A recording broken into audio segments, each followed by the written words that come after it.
ఇప్పుడు మీరు బేసిక్గా ఆర్ఎస్ ప్రవీణ్ కుమార్ అంటే గురుకులాలు అనేటువంటి గుర్తింపు వచ్చే స్థాయికి వీటినైతే తీసుకుపోయారు. అంటే 100% మేము అందరం చూసినాం. మాకు సంబంధించిన ఎంతో మంది బంధువుల పిల్లలు కూడా అదే గురుకులాల్లో చదివి మంచి పొజిషన్లో ఉన్నారు. ఇవాళ ఉద్యోగాలు చేస్తూ ఉన్నారు, ప్రైవేట్ రంగంలో, ప్రైవేట్ గవర్నమెంట్ ఉద్యోగాలకు ప్రయత్నం చేస్తూ ఉన్నారు. సో ఈ క్రమంలో ఇప్పుడు గురుకులాలకు పోవాలంటే పిల్లలు భయపడే పరిస్థితులు వస్తూ ఉన్నాయి. మన రీసెంట్గా చూసినాం, ఫుడ్ పాయిజన్ అయ్యి ఒక చిన్న 8 ఏళ్ల బాలుడు చనిపోయాడు. చట్నీలో నిన్నగాక మొన్న ఎలకబడ్డది. సో ఇట్లాంటి సంఘటనలు చూస్తూ ఉంటే మీకు ఏమనిపిస్తూ ఉంది? అసలు గురుకులాలను మొత్తం గాలికి వదిలేశారా? నిజంగా గురుకులాలు అనాథలైనవి. అలా ఎందుకు చెప్తున్నా అంటే దానికి ఒక మంత్రి లేడు. ఇంతవరకు ఎవరైనా మంత్రులు వాటి ప్రోగ్రెస్ గురించి రివ్యూ చేసిండో లేదో నాకైతే తెలియదు. నిజంగా రివ్యూ చేసి ఈ 7 నెలల రివ్యూ చేసి ఉంటే దాని మినిట్స్ ప్రజల ముందర పెట్టండి. పాత డేట్లతో ఇప్పుడు ఫైల్స్ రావడం కాదు, ఆనాటి డేట్లతో మీరు రివ్యూ చేసి ఉంటే ఏం నిర్ణయాలు తీసుకున్నారు. ప్రతి గురుకులాలకు కూడా ఒక బోర్డు ఉంటుంది. ఆ బోర్డుకు చైర్మన్ మంత్రి. ఈ 7 నెలల్లో ఆ గురుకులాల బోర్డులు ఎప్పుడైనా కూర్చున్నాయా?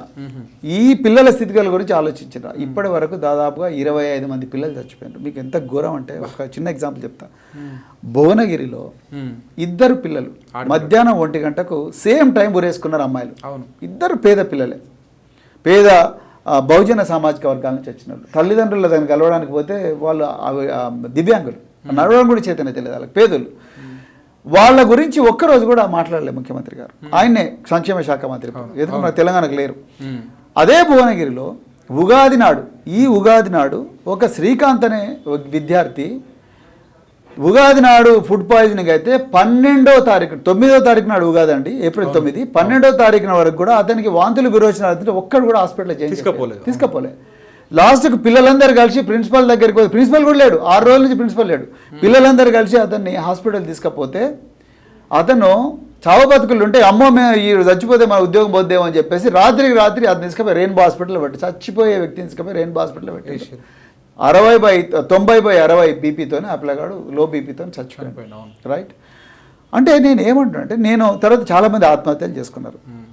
నేను ముఖ్యమంత్రి గారిని ఏం కోరినా అంటే, అయ్యా ముఖ్యమంత్రి గారు, సో మీకు టైం లేదు, తర్వాత మీ అధికారులకు టైం లేదు, మీరు కనీసం కౌన్సిలర్స్ని పెట్టండి, ఆత్మహత్యలు ఆపండి, విజిలెన్స్ బృందాలను పెంచండి, మీరు ఫుడ్ పాయిజనింగ్ ఎందుకు అవుతుందో చూడండి, వాళ్ళ కనీస సౌకర్యాలు. భువనగిరి సోషల్ వెల్ఫేర్లో RO ప్లాంట్ కూడా లేదు. ఈ ఇన్సిడెంట్ జరిగిన రోజు వాటర్ ప్లాంట్ లేదు, బోర్వెల్ వాటర్ తాగిన పిల్లలు ఓపెన్ డెఫికేషన్కి పోతున్నారు. ఇప్పటికి కూడా చాలా గురుకులాల్లో బాత్రూమ్లకు తలుపులు లేవు.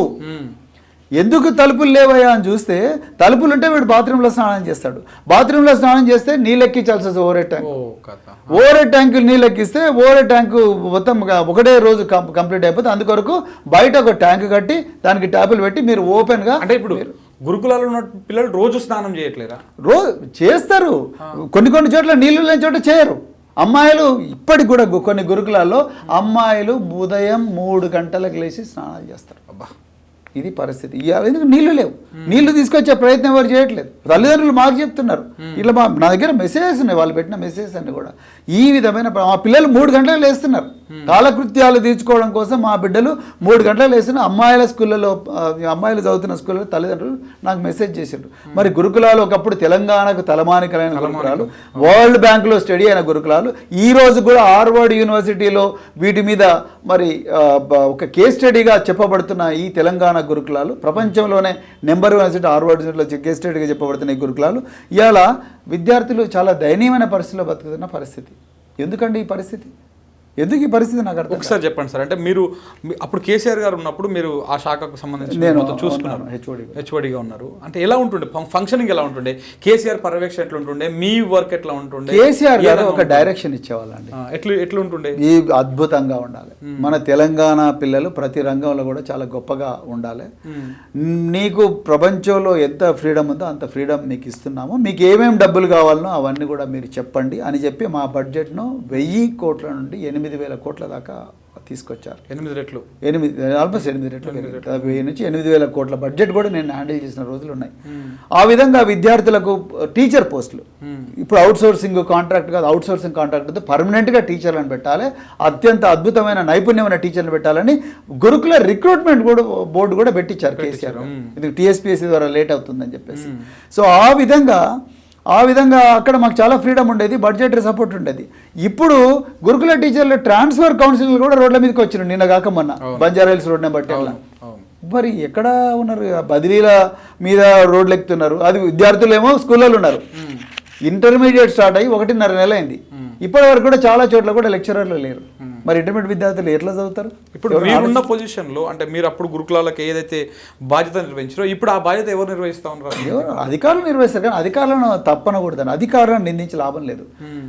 ప్రభుత్వం అండి, ప్రభుత్వం అంటే రాజకీయ నాయకులు, అధికారంలో ఉన్న రాజకీయ నాయకులు. అధికారులు మీరు ఈ గ్లాస్లో నీళ్లు పెడితే ఈ గ్లాస్ ఈ బాటిల్ షేప్లో వస్తాయి నీళ్లు, మీరు ఒక రౌండ్ గ్లాస్లో పెడితే రౌండ్ గ్లాస్ షేప్ వస్తుంది.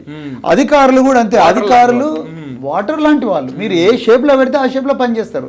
డైరెక్షన్ ఇవ్వాల్సింది, మీరు ఏ డైరెక్షన్ ఇవ్వాల్సింది చెప్పాల్సింది ముఖ్యమంత్రి గారే, లేకపోతే సంబంధిత శాఖ మంత్రి. ఇలా గురుకులాలకు ఏ మంత్రి ఉన్నాడు? అదేనే ఉంటున్నా, గురుకులాలకు మంత్రి ఎవరు?